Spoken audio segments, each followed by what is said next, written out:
I have the best news for Indian gamers. You have reason to rejoice because PUBG Mobile is making a comeback to India.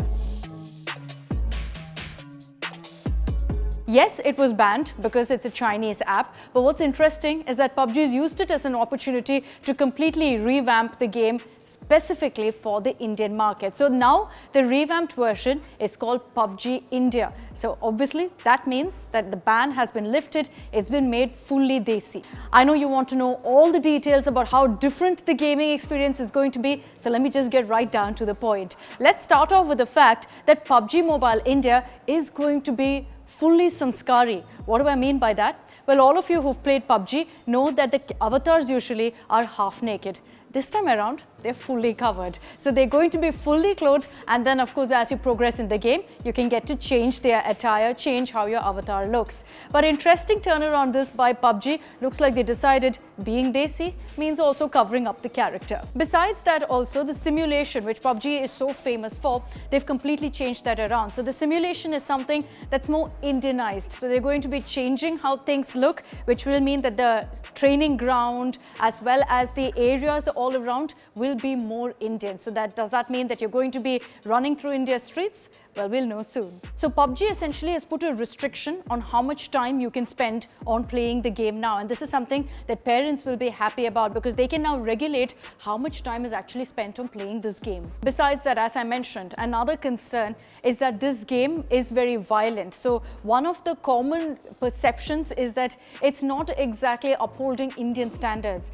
PUBG has taken note of this. They're saying that they're going to address this as well in the new PUBG India version that they're putting out. Interestingly, there are several other initiatives also. Besides changing how really the game looks and making it more Desi, PUBG is also going on a hiring spree in India. They are going to be bringing on 100 employees in India, providing job opportunities at a time when the pandemic has hit, at a time when there has been an unemployment crisis in India. They're looking at bringing in people for e-gaming as well as for employees who are specializing in game development and business.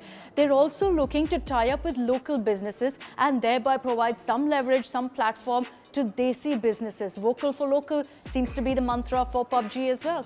Remember that PUBG Corporation, the parent company at least, is called Krafton Inc. and they have announced that they're going to get into several tie-ups. They're talking about an investment of $100 million in India, and this is to cultivate local video games, to also cultivate a lot of other small businesses in India and then push that up, ramp that up in the country.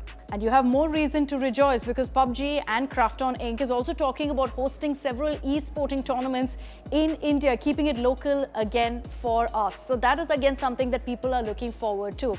The biggest question, however, is with regards to data privacy. And remember that that's why PUBG was banned, because there were questions about data protection, about data privacy of users. The Indian government had raised this and PUBG is addressing it in their new version. They are following all the norms set forth by the government. They've also said that they will ensure data localization. So data of users will not be available outside of India. So that too is being followed. So all of you gamers, what are you waiting for? You have a chance to play PUBG again and legally with all sorts of Desi twists now to the game. Once you do check out the game, do let us know in the comments what you think about it.